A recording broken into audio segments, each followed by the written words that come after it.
I think I like the biking part better than the packing part. Me too, Owen.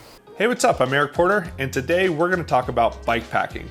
This is one of my favorite things to do, and in this video, I'm going to tell you what it is, why it's awesome, and how to do it yourself. If you saw the last two videos on our channel, you'll know that I took my family on their first ever bike packing adventure up in Alaska, and if you missed them, make sure to check out the Alaska playlist after you watch this one. This video is sponsored by CompetitiveCyclist.com, which is your one-stop shop for everything you need to get out on your own adventures. And while you're shopping there, you can chat live with the gearheads, who are real people. They ride their bikes more than most, and they know the products inside and out so they can answer all your questions. I've included links in the description below for all the gear that we used on this trip that I talk about in this video. And if you use promo code PorterMTB15, that'll get you 15% off your first order with Competitive Cyclist. All right, let's head up to Alaska and I'll show you everything that we brought for this trip, how to pack it, and how to get out on your own adventures. You might be wondering, what is bike packing? Well, it's basically where you grab everything you need for a few days and carry it with you on your bike. The term comes from backpacking, which is, camping in the woods when you have everything with you in your backpack. So with the bikes, we actually have more places to put stuff, and they make specific bags that we can mount it on the bike and get some of the load off our backs. And not only that, but you don't have to walk the whole time. You can ride a bike, and it's maybe harder on the way up, but on the way down, you get to rip and have fun. And when you get to your destination, you can actually take the bags off and just shred. So you might be thinking, why would I carry everything with me instead of going in an RV or car camping in a campground? And the answer is right now, things are busier than ever, and it's crowded, and we like to get away from everybody as much as possible. So when you're bike packing, you can get away from the established campgrounds and all the people and everything, and just get out in the woods by yourself and have a really awesome experience. The cool thing about bike packing is you don't need a special bike to do it. For this adventure, we're riding the same Diamondback trail bikes we've been on all season. We did make a few changes to our bikes for this trip since we'll be climbing and descending so much with the extra weight on our bikes. First off, I put fresh Kenda tires on the bikes with a more open and aggressive tread pattern which will handle the mud better and this type of dirt. And secondly, they have a stronger sidewall, so they're less likely to pinch flat or get punctures. Then I bumped up the rotor size as well for stronger braking. So on this trip, I'm running 203 rotors, and Megan and the kids are running 180s. The last thing I did was drop down 2 teeth on all of our chain rings, so we'd have an easier climbing gear since we'll be carrying extra weight. We all used flat pedals with our Ride Concept shoes as well, which I think is better for bike packing since you're off the bike walking around, they're more comfortable at camp, and they're pretty much just as efficient as clipless anyway. Since you have to carry everything with you on the bike, size and weight really matters. So when I'm packing, I like to lay everything out, so I pay attention to the weather, I pay attention to how long the trip's gonna be, how many people, so that I can really cut it down to just the bare necessities.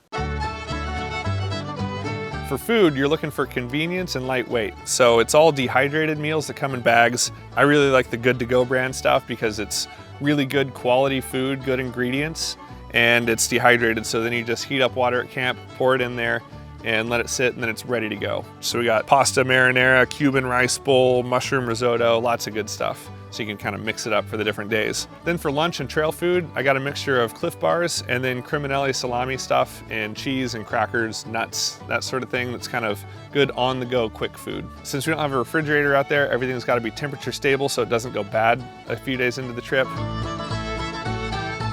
Since we're in bear country, we're going to try our best to keep all of the food stuff kind of in one place so it's not smelling up a bunch of our things, and then we'll keep it in bear boxes at night. So this is bear spray. It's basically pepper spray, so when the bear attacks you, if you're like scared or something, you can defend yourself with pepper spray, and it burns their eyes.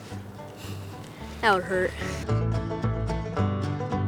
Since we're being conscious about size and weight, I don't want a 20-degree sleeping bag if it's only going to be 40 degrees out. So I try to match the sleeping bag to the weather, and then I'll pack them in these are dry bags that are compression bags also. So you put it in there, and then these straps tighten it up and make it smaller, so they take up less space. These tents will pack down a lot smaller too. These are Big Agnes ultralight backpacking tents. I can put the tent poles in my backpack as well on the side. Sleeping pads have gotten really light these days too. This is from Big Agnes also. It's ultralight, but it's insulated still, and then it pumps up to about that thick, so it's pretty comfortable as well. You don't have to be really roughing it out there. For for clothes, I basically go with a riding kit, which I'm wearing right now because we're about to take off on the trip, and then camp clothes. So for the camp clothes, I've basically got thermals and rain gear. The rain gear I keep accessible, so if it rains when we're out riding, I can put that on quick and stay dry. But my thermals stay with my sleeping bag, so when I get to camp, I can put on warm, dry clothes and get in the tent if I'm wet. Then there's the odds and ends. So that includes first aid kit. We took a stock first aid kit and took out whatever we didn't think we needed for this specific trip, so we got it down to the smallest size possible. I've got 2 fuel cans and a little tiny pocket rocket stove that packs up super small. All we need is this for boiling water. So this collapses down to really small, but then pops open, and it's a cook pot. So I can boil water in here to pour in our bags of food. And I got a water filter, because you always want to filter your water so you don't get Giardia or something else. You need to make sure you have a small toolkit for bikes too. So I've got derailleur hangers, a couple bolts, some inner tubes. I really like these from Lezyne. So this is the Grip Drive HV. It's a super small tire pump. And then this is a digital shock pump from Lezyne because it's got a digital gauge. So I can set my pressure for when my bike is fully loaded. And then when we get up to the camp and we take our bags off, our bike's a lot lighter. And I want my suspension set up optimal for riding that. So then I can set it to my normal pressures and I can see right there what the pressure is. So that's really nice to have, and it's tiny. And then you gotta have a multi-tool. It's got a chain tool, all the Allen wrenches you'll need, and everything else so that you can fix your bike, because obviously there's no bike shops in the wilderness. You might be wondering, how are we gonna carry all this stuff? Well, it's all these sweet bags right here from Revelate Designs. So they're based out of Alaska. They make super tough bags that are light as well, mount to your bike really well. And we're gonna mount these up on all the bikes and then sort the gear out, put it in the bikes, and then we're ready to go ride. When you're strapping on the bags, it's good to protect your frame in the spots of high usage. So like handlebars, head tubes, places like that that move a lot. And electrical tape works pretty good for that because it peels off with no residue. So when you're loading up the bike, you want to think about the weight distribution. I like to get as much weight as I can down at the bottom. And beyond that, I like to have as much weight as I can on the bike so there's less on my back. And what I like to put down here is some of the heavier items like bike tools, things like that that are kind of heavy and dense and I'm gonna need easy access to. And then I also like to put the on-the-go trail food right here. You wanna get about 60% of your weight in your rear bag and 40% up front so your steering doesn't get too heavy, but you still have good control and good balance transfer. And then I like this bag up here for electronics and my phone or things like that I wanna be able to get. It's great for maps as well. All that stuff that was on the deck is now in these bags on our bikes, which is pretty crazy. So we now have enough to go for 3 or 4 days out in the wilderness by ourselves, self-supported, which is super cool. One of my favorite parts about bikepacking is that you can just ride until you're ready to stop, and then you stop and set up camp. And that's what we have the freedom to do now. You're not locked into this campground and this big RV and a parking lot and stuff. Hopefully this video inspires you to get out and create your own bikepacking adventure with friends and family. It really is one of the best ways to explore nature on your bike. Don't forget to visit the description below to check out links to all the gear I talked about in this video.